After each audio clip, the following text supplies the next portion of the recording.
Question number 1, एक घन की फलक 4 सेंटीमीटर है। इससे 1 सेंटीमीटर के फलक वाले छोटे घनों को काट कर निकाला जाता है। बड़े घन से कितने छोटे घनों को काटा जाना है जिससे कि बड़े घन का केवल 25% ही शेष रह जाए। देखिए काफ़ी अच्छी सवाल है। इसमें दो घन हैं, एक बड़ा घन है और एक छोटा घन है। तो जो बड़ा घन है उसकी फलक जो है 4 सेंटीमीटर है, ठीक है। उसकी एक फलक 4 सेंटीमीटर, फलक मतलब भुजा। तो बड़े घन का आयतन क्या हो जाएगा, 4 का क्यूब यानी 64 सेंटीमीटर क्यूब।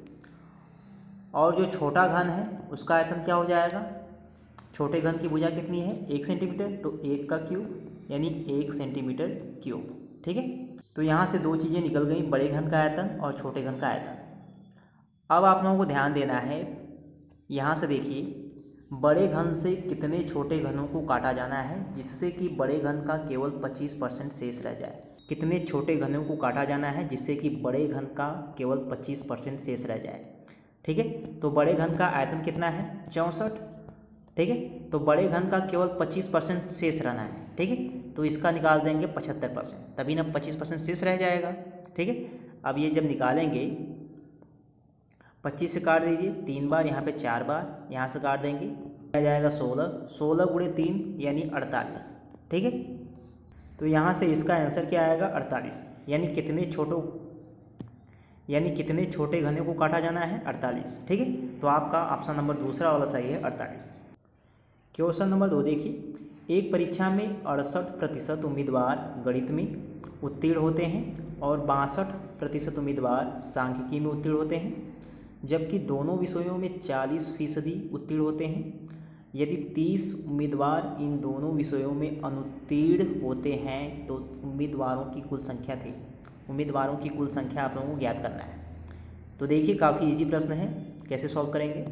तो मान लीजिए जो 68% उम्मीदवार गणित में उत्तीर्ण होते हैं ये मान लीजिए आपका NA है, ठीक है।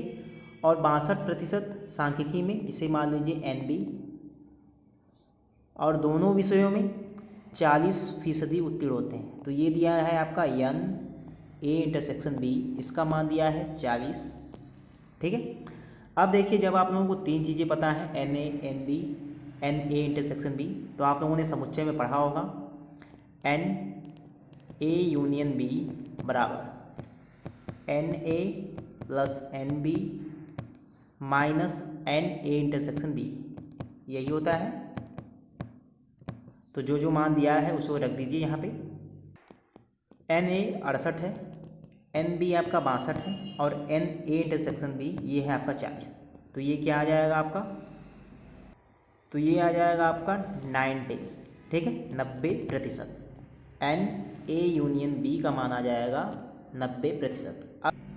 अब ध्यान दीजिएगा जो NA है यानी मैथ में 68% पास हैं, NB सांख्यिकी में 62% पास हैं और दोनों में कितने पास थे 40। तो ये जो कुल मिलाकर 90% आया है यानी कुल मिलाकर 90% स्टूडेंट जो है पास हैं, ठीक है। यानी कह सकते हैं अगर 100 में से 90% स्टूडेंट पास हैं तो कितने फेल हुए, 10% स्टूडेंट क्या होंगे फेल, ठीक है। यानी जितने अनुत्तीर्ण छात्र हैं उनकी संख्या क्या है 10%।